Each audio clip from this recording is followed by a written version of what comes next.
Hello बच्चों, welcome back to my channel. कैसे हैं आप सब लोग। आप लोग की क्लास 12th में जो अकाउंटेंसी सब्जेक्ट है उसकी क्लासेस चल रही थी। जैसे कि बोर्ड के एग्जाम आने वाले हैं तो उसकी क्लासेस आप लोग के लिए मैं लेकर के आ रही हूँ, जिससे कि चैप्टर वाइज आप लोग की जो भी चीज़ें हैं वो तैयार हो जाए। इसका पार्ट 1 अभी चल रहा है, जिसमें कि आपको पार्टनरशिप अकाउंट्स पढ़ रहे हैं। तो इसमें मैंने 2 पार्ट अपलोड किए थे। एक आपको बताया था कि क्या होती है साझेदारी, और दूसरे पार्ट में हमने समझा था कि सीमित दायित्व वाली साझेदारी क्या होती है।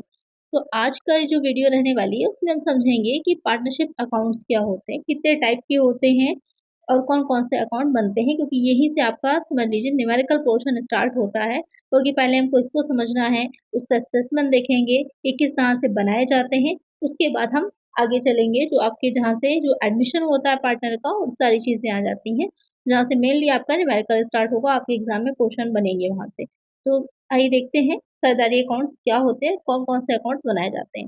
अगर प्रीवियस सारी वीडियोज़ नहीं देखी हैं तो ज़रूर से देख लीजिएगा, अलग से चैनल पर प्लेलिस्ट बनी हुई है, जिसमें सारी वीडियोज़ आपको मिल जाएँगी और आगे जितनी भी वीडियोज़ आएँगी उसी में ही आपकी वीडियोज़ जो होंगी वो अ, उसी में अपलोड होती जाएँगी, तो आप ईज़िली ढूँढ पाएँगे और आपको अलग-अलग देखना नहीं पड़ेगा। लेकिन इन सब के लिए चैनल को सब्सक्राइब ज़रूर से कर लीजिएगा और वीडियो को लाइक भी कर दीजिएगा। तो यहाँ पर सबसे पहले क्या बताया हुआ है कि जिस प्रकार कंपनीज अधिनियम के अनुसार कंपनी में वैधानिक पुस्तकें रखी जाती हैं, उसी प्रकार साझेदारी संस्था में वैधानिक पुस्तकें रखी जाने की कोई व्यवस्था नहीं होती। यानी कहने का मतलब ये जो कंपनीज अधिनियम है हमारा 1956 था, जो बेसिक वाला था। अभी जो चल रहा है उसमें कई बार अमेंडमेंट हो चुके हैं। तो 2013 वाला चल रहा है और कुछ प्रावधान उसके 2018 में भी जो हुए हैं, चेंजेस हुए हैं, तो उसके भी चल रहे हैं। लेकिन यहाँ पर जो आपका सरदारी होती है वो पार्टनरशिप एक्ट 1932 है। उस 1932 एक्ट के अकॉर्डिंग कोई भी पुस्तकें रखी जाने की व्यवस्था नहीं करी गई है। यहाँ पर एकाकी व्यवसाय की भांति ही लेखे किए जाते हैं, उसी सिद्धांत का प्रयोग किया जाता है। जैसे कंपनीज अधिनियम में हम लेजर बनाते हैं, उसकी अलग-अलग जर्नल बनाएँगे, फिर लेजर बनाएँगे, फाइनल अकाउंट से एक पूरा जो है एक स्टेप बाय स्टेप फॉलो होता है। यहाँ पर क्या है, कुछ अलग तरह के अकाउंट बनते हैं। कौन से बनते हैं? तो यहाँ पर साझेदारों के खातों का आशय जो होता है वो पूंजी खाते, कैपिटल अकाउंट बनेंगे, करंट अकाउंट या फिर ड्राइंग अकाउंट जो होता है उसको बनाया जाता है। और कभी-कभी अतिरिक्त ब्याज खाते और ऋण खाते को भी खोला जाता है। तो ये मेनली आपको अकाउंट है जो बनाने हैं। अब आ जाते हैं कि क्या मेथड होते हैं इसको बनाने के, यानी कि साझेदारों के पूंजी खाते रखने की विधियाँ। Methods of keeping capital accounts of partners. सबसे पहली हो जाती है स्थायी पूंजी विधि, फिक्स्ड कैपिटल मेथड। तो फिक्स्ड कैपिटल मेथड क्या होती है? ये जब साझेदारों के द्वारा साझेदारी फर्म के जीवन काल में पूंजी को अपरिवर्तित रखने का निर्णय लिया जाता है, तो इसे स्थायी पूंजी विधि कहते हैं। इस स्थिति में प्रत्येक साझेदार निम्नलिखित 2 खाते रखता है। 2 आपके जो होते हैं खाते तैयार किए जाते हैं। स्थायी जो आपकी फिक्स्ड कैपिटल मेथड है, इसके अंदर 2 तरह के अकाउंट आपको रखने हैं। एक हो जाता है कैपिटल अकाउंट और दूसरा हो जाता है करंट अकाउंट। ये 2 अकाउंट आप रखते हैं। इसीलिए इसे फिक्स्ड इसलिए बोला जाता है क्योंकि यहाँ पर कैपिटल अकाउंट जो अलग से बनाया जाता है उसका जो भी बैलेंस निकल कर के आता है वो चेंज नहीं होता, वो आपका एक समान रहता है। यहाँ पर आप देख सकते हैं पूंजी खाते का शेष वर्ष प्रतिवर्ष एक समान रहता है, इसीलिए इसको फिक्स्ड बोला जाता है। यहाँ पर बताया गया है कि इस खाते में सरदार के द्वारा व्यवसाय के आरंभ में लगाई गई जो विनियोजित पूंजी होती है, यानी कि जो बिजनेस स्टार्ट होता है, तो वहाँ पर कितनी कैपिटल से स्टार्ट किया गया है उसको लिखा जाता है। और इस पूंजी खाते का शेष वर्ष प्रतिवर्ष एक समान रहता है। स्थायी पूंजी परिवर्तन सरदार अनुबंध के द्वारा किया जा सकता है। यह खाता हमेशा क्रेडिट शेष दिखाता है। अब ये पॉइंट बहुत ही इंपॉर्टेंट पॉइंट है। ये डायरेक्ट अगर एमसीक्यूज क्वेश्चन आएगा तो यही वो बनेगा कि जो कैपिटल अकाउंट इसमें हमेशा किस तरह का शेष होता है, वो किस तरह का होता है, क्रेडिट शेष होता है। फिर दूसरा बनता है इसमें करंट अकाउंट। जो कैपिटल है वो सिर्फ़ दिखाई जाएगी आपके कैपिटल अकाउंट में, बाकी सारी ही चीज़ों का लेखा जो होता है वो किसमें होता है, करंट अकाउंट पे किया जाता है। तो स्थायी पूँजी की स्थिति में प्रत्येक साझेदार के लिए चालू खाता रखना अनिवार्य है। चालू खाता को साझेदार को दिए गए वेतन, कमीशन, पूँजी पर ब्याज और व्यापार में हुए साझेदार के लाभ के हिस्से से क्रेडिट किया जाता है तथा आहरण पर ब्याज और व्यापार में हुए साझेदार की हानि के हिस्से से डेबिट किया जाता है। वर्ष के अंत में यदि यह खाता डेबिट शेष यानी कि डेबिट बैलेंस प्रदर्शित करता है, तो हम क्या करेंगे, आर्थिक चिट्ठी के संपत्ति पक्ष में या क्रेडिट शेष दिखाता है तो उसे हम दायित्व पक्ष में लिखेंगे। चालू खाते का शेष ये इसमें क्या होगा कि आपके ईयर पर ईयर चेंजेस होते रहते हैं, ये बदलता रहता है। तो इस खाते में कभी क्रेडिट होगा, कभी डेबिट शेष होगा, दोनों ही तरह का रह सकता है। तो ब्रीफली अगर समझें तो करंट अकाउंट क्या होता है, करंट अकाउंट में जो एक पार्टनर होता है उसको जो भी सैलरी मिल रही है, इंटरेस्ट मिल रहा है या अगर उसने ड्राइंग करी है तो उस ड्राइंग को उसने इंटरेस्ट देना है, जो उसका लोन है उसको इंटरेस्ट मिल रहा है, कमीशन मिल रहा है, इन सारी चीज़ों का लेखा जो होता है वो करंट अकाउंट में किया जाता है। और अगर उसमें डेबिट शेष आपका आ रहा है यानी कि डेबिट साइड बढ़ा है और तो वहाँ पर हम उसे जो सब बैलेंस शीट बनाएँगे वहाँ पर उसमें संपत्ति पक्ष में दिखाएँगे और अगर क्या होगा क्रेडिट शेष आ रहा होगा तो उसे हम कहाँ दिखाएँगे लायबिलिटी साइड में दिखाते हैं। अब आइए देखते हैं कि ये किस तरह के होते हैं। तो ये आप प्रारूप देख रहे हैं। अलग-अलग अकाउंट की अगर हम बात करें तो अलग-अलग अकाउंट में किस तरह का होता है। तो सबसे पहले जो आप देख रहे हैं in case of fixed capital स्थायी पूँजी विधि जो है उसमें जो स्टेटमेंट की बात हो रही है। तो सबसे पहले क्या बनता है पार्टनर कैपिटल अकाउंट। क्या-क्या चीज़ें पड़ी होती हैं अब इसको बहुत ध्यान से देखिएगा। जो आपका डेबिट साइड होता है to cash bank if capital is withdrawn. अगर किसी भी तरह की कैपिटल निकाली गई होती है तो उसे हम यहाँ पर दिखाते हैं। ये तो आपका बैलेंसिंग फिगर हो जाता है और ये यहाँ पर हो जाता है बाई बैंक एंड कैश जितनी जो है होगी कैपिटल से स्टार्ट किया जा रही होगी पार्टनरशिप जो सबसे पहले जो पूंजी आरंभ में लगाई गई होती है तो वो आपका या ओपनिंग बैलेंस भी समझ लीजिए तो वो कैपिटल यहाँ पर दिखाई जाती है और कोई एडिशनल कैपिटल भी अगर लगा रहा है वो जो भी साझेदार का अकाउंट होता है तो यहाँ पर उसको हम मेंशन करते हैं। तो यहाँ पर जो क्रेडिट साइड है, क्रेडिट साइड क्या हो जाता है टोटल करते हैं और ये टोटल क्या होगा आपका ज़्यादा हो जाएगा। ये टोटल क्या होता है कम होता है तो इसीलिए बैलेंस निकल कर के यहाँ पर आपका आता है। इसीलिए कहा जाता है कि हमेशा ही जो आपका पार्टनर्स कैपिटल अकाउंट है अगर किस तरह से निकाल रहे हैं तो हमेशा ही क्रेडिट बैलेंस निकल कर के आएगा। अब आपको क्लियर हो गया होगा। नेक्स्ट है इसमें पार्टनर्स कैपिटल अकाउंट। अब पार्टनर्स कैपिटल अकाउंट जो दूसरा अकाउंट इसमें बनाया जाता है उसमें क्या होगा? तो हमने कैपिटल की सारी बात कर ली, जो हमारा पहले कैपिटल अकाउंट था। बाकी की सारी चीज़ें कहाँ आएँगी? इसमें आएँगी। अब कौन-कौन सी चीज़ें आती हैं? तो अगर पहले से कोई शेष होगा तो उसको हम जो है क्रेडिट बैलेंस लिखेंगे।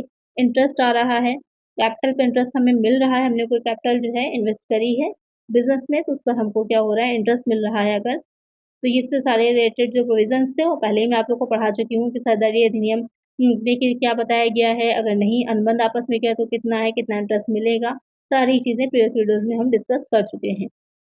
अगर पार्टनर जो उसको सैलरी मिल रही है, कमीशन मिल रहा है पार्टनर को profit and loss appropriation account या फिर जो आपका यहाँ पर तो बैलेंस होगा वो निकल कर के आएगा। ये सारी चीज़ें क्या होंगी क्रेडिट यानी कि जो कुछ भी पार्टनर को मिल रहा है वो सारी चीज़ें आपको सिंपली याद इतना याद रखिएगा जो कुछ भी पार्टनर को मिल रहा है, वो सब हम क्रेडिट कर देंगे। डेबिट में क्या होता है, पहले तो ये बैलेंस हो जाएगा। ड्राइंग अगर पार्टनर कुछ भी निकाल रहा होगा, कोई भी अमाउंट जो है वो पार्टनरशिप से निकाल रहा है तो उसको हम ड्राइंग कहते हैं, तो वो यहाँ पे दिखाएँगे। इंटरेस्ट अगर उसे उस ड्राइंग पे देना है तो यहाँ पे दिखाएँगे। अगर लॉस हुआ है किसी तरह का प्रॉफिट है तो इधर दिखाइए, लॉस होगा तो इधर दिखाएँगे।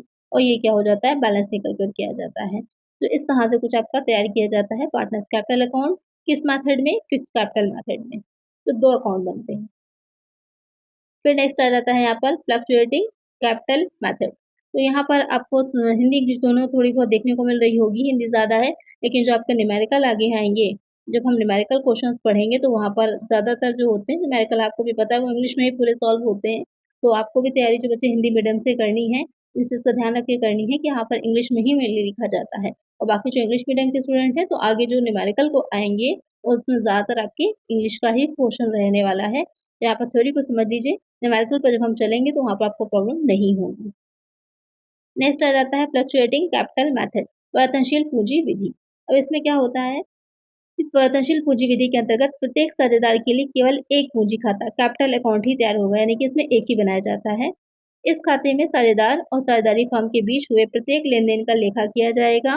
पूंजी खाते को साझेदार के द्वारा विनियोजित पूंजी, वेतन, कमीशन, पूंजी पर ब्याज और व्यापार में साझेदार के लाभ के हिस्से से क्रेडिट किया जाता है। तो यहाँ पर ये एग्ज़ैक्टली ये बताया है कि मतलब जो अकाउंट बनाया जाता है उसमें क्रेडिट साइड क्या-क्या चीज़ें दिखाई जाएँगी और डेबिट साइड क्या-क्या दिखाई जाएँगी। तो अभी जब हम इसका फॉर्मेट देखेंगे तो वहाँ हमको क्लियर हो जाएगा इसके बारे में। यहाँ पर स्पष्ट के अंत में यदि यह खाता डेबिट बैलेंस दिखाएगा तो उसे हम क्या करेंगे, आर्थिक चिट्ठा जो बैलेंस शीट बनाएँगे उसके एसेट साइड में क्रेडिट कर देंगे और अगर हमारा उसके अपोज़िट दिखाएगा तो उसे हम लायबिलिटी साइड में दिखाएँगे।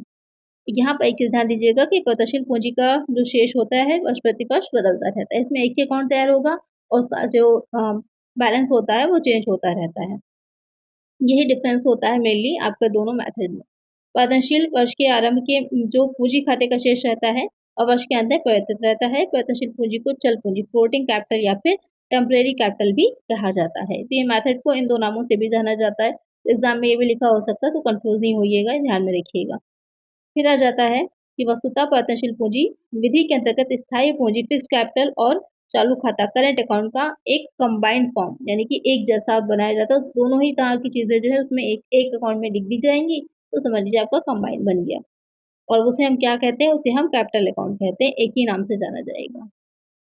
तो अलग अलग क्या होता है इसमें, आपका करंट अकाउंट और जो है कैपिटल अकाउंट अलग अलग ना खोल करके एक ही अकाउंट तैयार किया जाता है। अब इसका फॉर्मेट देख लीजिए, आपको और अच्छे से क्लियर हो जाएगा। यहाँ पर आप फॉर्मेट देख रहे होंगे इसका, किस तरह का फॉर्मेट है। फ्लक्चुएटिंग कैपिटल मेथड में सबसे पहले वहां पर जो कैपिटल अकाउंट बनाते थे क्या दिखाते थे, कैश दिखाते थे, कैश अकाउंट या फिर बैंक अकाउंट, तो कैपिटल जिससे हमने अपना जो बिजनेस है वो स्टार्ट किया है। और बैलेंस बीडी या फिर अगर पहले की है, क्योंकि यहाँ पर दोनों कंबाइंड में है इसलिए बैलेंस बीडी भी लिखा जाएगा। अगर पुरानी होगी तो उसको हम लेकर के आगे जाएंगे। Interest on capital account, salary to partner account, commission to partner. अगर प्रॉफिट एंड लॉस में प्रॉफिट हुआ है तो इधर आ जाएगा, बाकी बैलेंस निकल करके आएगा। तो वो दोनों चीजों को कंबाइन कर दिया गया है। फिर यहाँ पर ड्रैग्स दिखाएंगे, इंटरेस्ट दिखाएंगे, प्रॉफिट या फिर जो लॉस होगा वो लिखा जाएगा और बैलेंस सीडी हो जाएगा।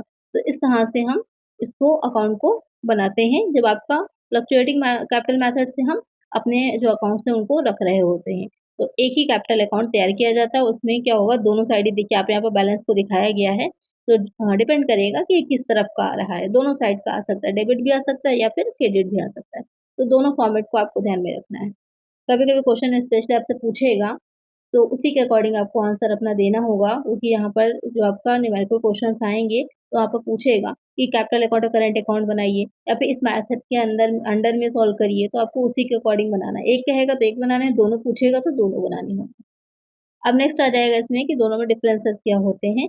Difference between fixed capital method and fluctuating capital method क्या होते हैं देख लेते हैं। सबसे पहले तो बेस क्या होगा, खातों की संख्या, नंबर ऑफ अकाउंट्स क्या होंगे। तो फ्लक्चुएटिंग सॉरी जो फिक्स मेथड होता है उसमें दो होते हैं, कैपिटल अकाउंट और करेंट अकाउंट होता है। और जो परिवर्तनशील वाला होता है उसमें सिर्फ एक ही पूंजी खाता खोला जाएगा। दूसरा हो जाता है पूंजी खाते का शेष। इसमें क्या होगा, प्रतिवर्ष स्थिर रहता है। जो कैपिटल अकाउंट होगा उसका जो बैलेंस होगा वो फिक्स्ड होगा। इसमें क्या होता है, बदलता रहेगा। इसमें रहेगा लेखा जो होता है, पूंजी खाते में केवल विनियोजित पूंजी का लेखा रहता है, यानी कि जितनी इन्वेस्ट की गई है। चालू खाते के जमा पक्ष में पूंजी पर ब्याज, साझेदार का वेतन, यानी कि जितनी भी एडिशनल बाकी चीजें होती हैं वो सब किसमें दिखाते हैं, जो हम करंट अकाउंट बनाते हैं वहां पर दिखाते हैं। लेकिन इसमें क्या होता है, सब कुछ एक ही अकाउंट में ही हम दिखाते हैं। फिर आ जाता है नाम तथा जमा शेष। तो यहाँ पर आपको जैसे कि पता ही है, हमेशा ही जमा शेष यानी कि क्रेडिट शेष रहने वाला है जो पूंजी खाता होगा। और जो करंट अकाउंट बनाएंगे उसमें दोनों ही हो सकते हैं, नाम या फिर जमा। और इधर क्या होता है, इसमें दोनों में से कुछ भी हो सकता है, क्योंकि एक ही अकाउंट बनना है। तो यहाँ पर पूंजी खाते का शेष, जमा या फिर नाम, दोनों में से कोई भी हो सकता है। तो ये हो जाता है डिफरेंस। ये भी आपका शॉर्ट क्वेश्चन में पूछा जा सकता है कि दोनों अकाउंट्स में डिफरेंट क्या है। तो यहाँ पर अगर लॉन्ग में अगर थ्योरी में क्वेश्चन आता है तो भी आप पूरा यहाँ पर बताएंगे साझेदारी क्या होती है, उसके अकाउंट किस तरह के बनते हैं और यहाँ पर दोनों में डिफरेंस क्या है, वो क्वेश्चन में स्पेशली पूछा जाएगा, तो उसी के अकॉर्डिंग आपको ये आंसर देना होगा। इसके अलावा इसमें कुछ और अकाउंट भी तैयार किए जाते हैं, कौन कौन से हैं वो देख लीजिए। यहाँ पर कौन सा होता है, आहरण खाता ड्राइंग अकाउंट बनता है। ड्राइंग अकाउंट, ड्राइंग मैंने तो आपको समझा ही दिया कि जो कुछ भी अमाउंट जो होगा वो साझेदार जो होता है जब अपने बिजनेस से निकालता है तो उसे हम ड्राइंग कहते हैं, अपने निजी प्रयोग के लिए, पर्सनल यूज के लिए निकालेगा तो उसे हम आहरण कहते हैं। तो यहाँ पर कह रहा है कि चालू खाते के होते हुए भी ये खाता बनाया जाएगा, यानी कि करंट अकाउंट में तो हम दिखाते हैं, लेकिन जब फर्म में साझेदारों को द्वारा बहुत बार आहरण किया जाए, यानी कि बार बार निकाल रहे होते हैं, तो हम एक अलग से भी अकाउंट तैयार करते हैं, तो क्योंकि उसका हम हिसाब किताब आसानी से रख सके। तो ऐसी दशा में आहरण का लेखा एक अलग खाते में रखा जाएगा, जिसे हम क्या कहेंगे, आहरण खाता कहते हैं, यानी कि अलग से इसे हम बनाते हैं। वर्ष के अंत में आहरण खाते की कुल बाकी चालू खाते में या फिर पूंजी खाते में जैसे भी स्थिति हो हस्तांतरित कर देंगे, यानी बार बार नहीं दिखाएंगे, एक अलग से अकाउंट रख लेंगे, उसमें लेखा करेंगे और उसके बाद जो एंड का टाइम होगा तो वहां पर जितनी भी बैलेंस निकल करके आ रहा है उसको हम दिखा देंगे। जैसा भी हमने व्यवस्था रखी हो, कैपिटल अकाउंट होगा या करेंट अकाउंट होगा तो वहां पर उसको हम दिखा देते हैं। और एक चीज और है, आहरण चाहे नकदी हो या फिर माल, यानी कि आप गुड्स को भी पर्सनल यूज के लिए निकाल सकते हैं या फिर कैश में निकाला, लेकिन इसे किसी भी दशा में हम प्रॉफिट एंड लॉस अकाउंट में नहीं दिखाते हैं। इसे बैलेंस शीट में जो आपकी हमारी पूंजी होती है, कैपिटल होती है, उसमें से घटा करके दिखाया जाता है, इसे बैलेंस शीट में दिखाते हैं प्रॉफिट एंड लॉस अकाउंट में नहीं दिखाते। फिर आता है साझेदारों द्वारा माल का आहरण, तो अभी ये भी मैंने आपको समझा ही दिया इसी के साथ ही कि बहुधा साझेदार फर्म से माल निकालते हैं क्योंकि यह माल उन्हें लागत मूल्य पर पड़ता है। यदि वे इसे किसी अन्य दुकान से क्रय करेंगे तो उन्हें बिक्री मूल्य यानी कि मार्केट प्राइस पर लेना पड़ेगा। ऐसी दशा में इस माल का मूल्य क्रय खाते के क्रेडिट पक्ष में और आहरण खाते के डेबिट पक्ष में लिखा जाता है। कुछ लोग इसे बिक्री खाते के क्रेडिट पक्ष में भी लिखते हैं, तो ऐसा करना क्या है, एरर ऑफ प्रिंसिपल है। तो ये क्वेश्चन आपका ऑब्जेक्टिव में बन सकता है कि अगर बिक्री खाते के क्रेडिट पक्ष में हमने आहरण को दिखा दिया है माल के, तो वो किस तरह की त्रुटि है, एरर है, तो आपका क्या हो जाएगा, एरर ऑफ प्रिंसिपल हो जाएगा। इसको ध्यान में रखिएगा। नेक्स्ट बनता है ब्याज खाता इंटरेस्ट अकाउंट। वैसे तो ब्याज दिखाया जाता है हमारे करंट अकाउंट में या फिर जो कैपिटल अकाउंट होता है, लेकिन अगर कभी-कभी क्या होता है, अलग से भी खोला जाता है। यदि फर्म चाहे तो प्रत्येक साझेदारी के लिए एक ब्याज खाता भी खोल सकती है। इसके डेबिट पक्ष में वे राशियाँ लिखी जाएँगी जो कि फर्म साझेदारों को देगी, जैसे पूँजी व ऋण पर ब्याज, और क्रेडिट में क्या होगा, वे राशि लिखी जाएँगी जो साझेदारों द्वारा फर्म को देय होंगी। यानी कि ड्राइंग्स करी गई हैं तो उसपे इंटरेस्ट क्या होगी, वो फर्म को देगा। और अगर उसने कैपिटल जो है अगर उसने लोन दिया है, कैपिटल जो है लोन की तरह दी है, एक तरह से समझिए ऋण दिया है संस्था को, तो वहाँ पर उसको ब्याज मिलेगा। दोनों कंडीशंस रहती हैं और उसके बाद उसकी जो बैलेंस आएगा उसको हम क्या करेंगे, चालू खाते में ट्रांसफ़र कर देंगे। फिर नेक्स्ट आ जाता है लोन अकाउंट। तो यहाँ पर जब फर्म किसी साझेदार से लोन लेती है तो साझेदार का ऋण खाता अलग से खोला जाता है और इस ऋण की राशि इस खाते के क्रेडिट पक्ष में लिखी जाती है। यानी कि अगर लोन ले रही है तो वहाँ भी कई बार ऐसा होता है कि उसका भी अलग से अकाउंट खोला जाता है। साझेदार का ऋण खाता अलग बनाना इसलिए भी आवश्यक होता है कि साझेदारी के वितरण के समय साझेदारों का ऋण उनकी पूंजी की तुलना में पहले भुगतान किया जाता है। यह व्यवस्था भारतीय साझेदारी अधिनियम 1932 की धारा 48 में की गई है। तो यहाँ पर अब आपको समझ में आ गया होगा कि जो है किस तरह के अकाउंट्स तैयार किए जाते हैं। और एक पॉइंट और दे रखा है यहाँ पर कि साझेदारों के ऋण पर ब्याज की दर का वर्णन यदि साझेदारी सेलेक्ट में ना हो तो साझेदारों द्वारा फर्म को दिए गए ऋण पर 6% वार्षिक की ब्याज की दर से ब्याज दिया जाता है। यानी कि 6% क्या है, मैक्सिमम लिमिट है, इसको ध्यान में रखिएगा।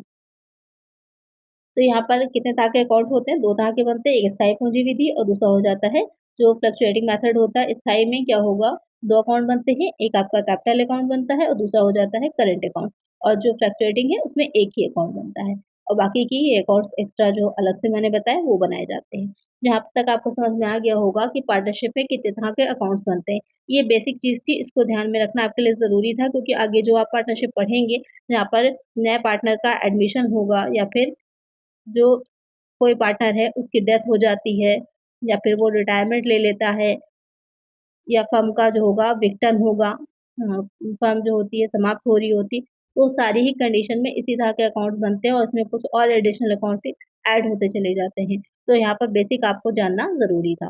इसके बाद नेक्स्ट जो आ जाता है पूँजी पर ब्याज की गणना तथा लाभ का विभाजन।